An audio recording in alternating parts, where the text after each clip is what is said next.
Hello student, welcome to my channel. आज की class में हम लोग 3 डायमेंशनल ज्योमेट्री के बारे में पढ़ेंगे, जिसको हम लोग 3D भी कहते हैं। तो आप लोग 2 डायमेंशनल ज्योमेट्री तो पढ़े होंगे, जहाँ पे एक्स और वाई दो एक्सिस काम करता है। अब देखो यहाँ पे अगर जेड एक्सिस भी आ गया तो ये हो जाएगा 3 डायमेंशनल ज्योमेट्री। जैसे कि यहाँ पे फिगर के हिसाब से सपोज ये 2 डायमेंशनल ज्योमेट्री का फिगर है, 2D है। अगर हमको 3 डायमेंशनल ज्योमेट्री चाहिए तो इसको इस तरह से बनाओ। सपोज ये हो गया एक तो क्यूब, ये हो जाएगा 3 डायमेंशनल ज्योमेट्री का फिगर। अब समझ में आया 2D क्या होता है, 3D क्या होता है। तो जैसे कि हम लोग 2 डायमेंशनल ज्योमेट्री में जिस तरह से काम करते हैं उसे 3D में भी होगा। 2 डायमेंशनल ज्योमेट्री में सबसे पहले फॉर्मूला डिस्कस कर लेते हैं। पहले हम लोग लेते हैं डिस्टेंस फॉर्मूला।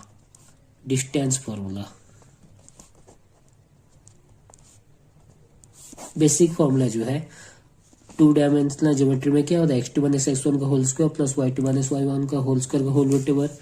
तो सेम फॉर्मूला यहाँ पे भी लिख सकते हो। अगर यहाँ पे तीनों पॉइंट रहेगा तो x2 minus x1 whole square, बस यहाँ पे z ऐड होगा, plus y2 minus y1 whole square plus z2 minus z1 whole square whole root over. ये हो गया डिस्टेंस फॉर्मूला। फिर आता है हम लोग को डिवीजन फॉर्मूला। डिवीजन फॉर्मूला में एक तो होता है एक्सटर्नल डिवीजन और एक तो होता है internal division.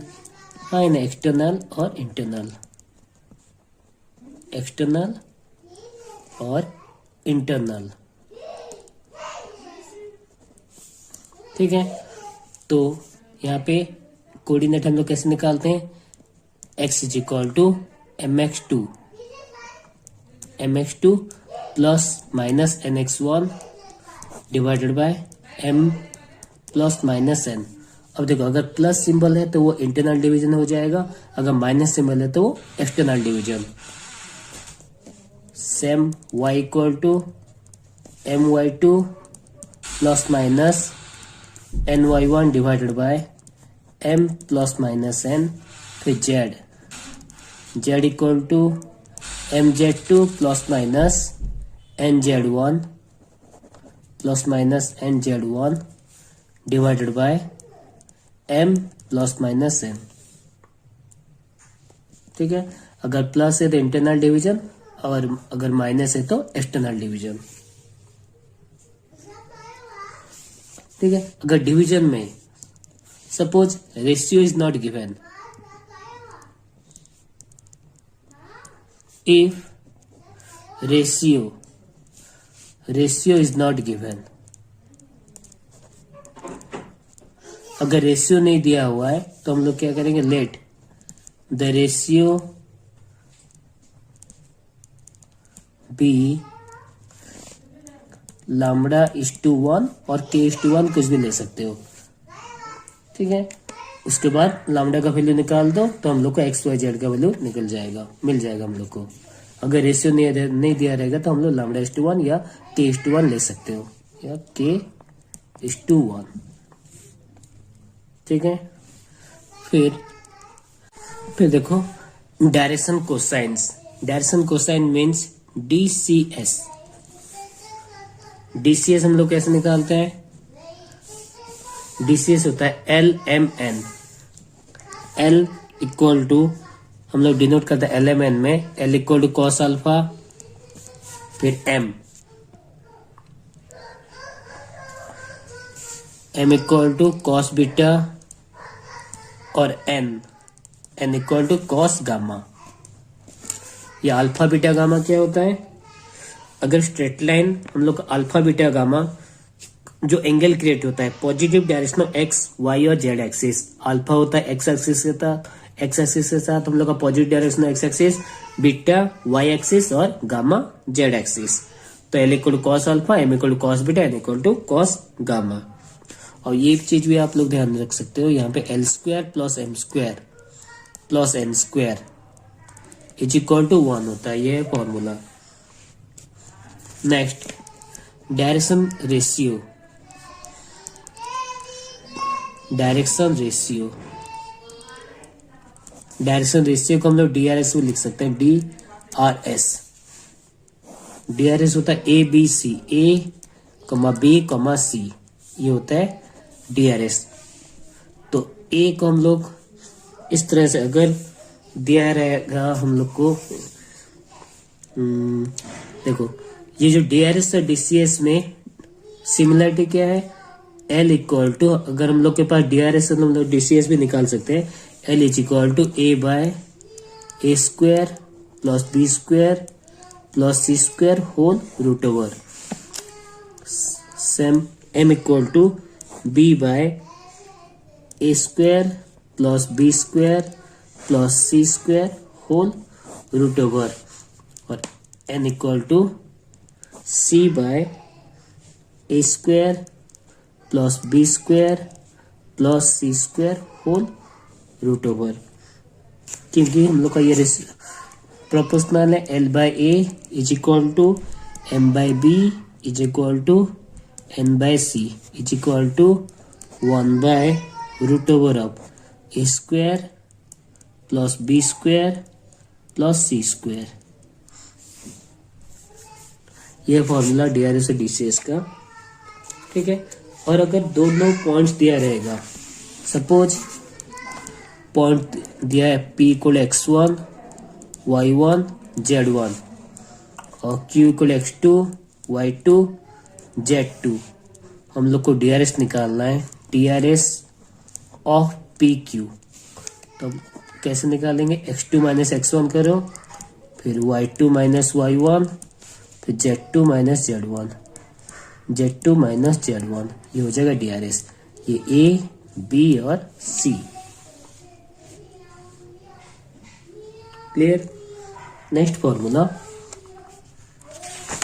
Projection formula.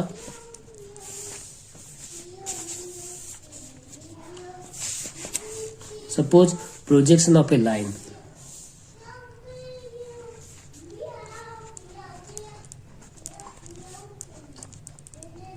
projection of a line segment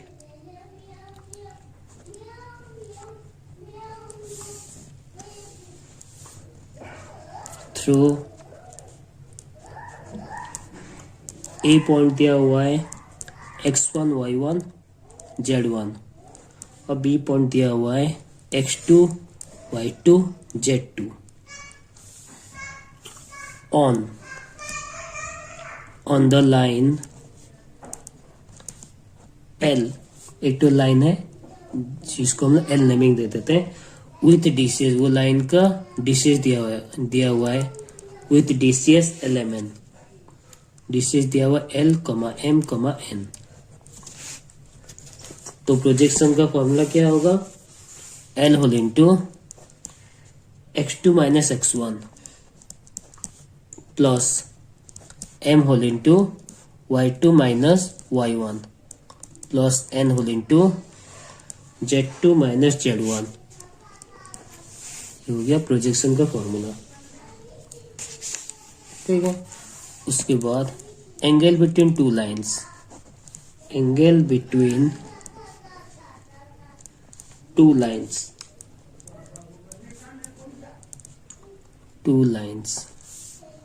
angle between two line कैसे निकलेगा, अगर दोनों लाइन का DCS दिया हुआ है L1 M1 N1 और L2 M2 N2, दोनों लाइन का अगर DCS दिया हुआ है तो cos theta is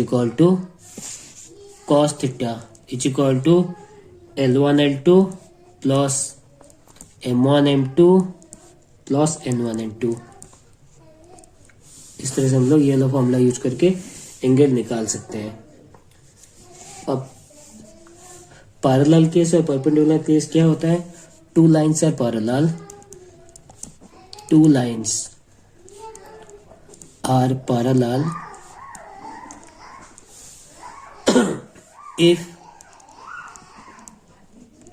if their DCS distance are equal, if their distances are equal or DRS are proportional, DRS are proportional, distance equal होना चाहिए या DRS प्रोपोर्शनल होना चाहिए, तब जाके दो लाइन पैरेलल होगा। सेकेंड केस, परपेंडिकुलर कब होगा? पैरेलल का सिंबल इस तरह से लिख सकते हैं, L1 पैरेलल टू L2, ये पैरेलल का सिंबल है। अब if L1 perpendicular to L2,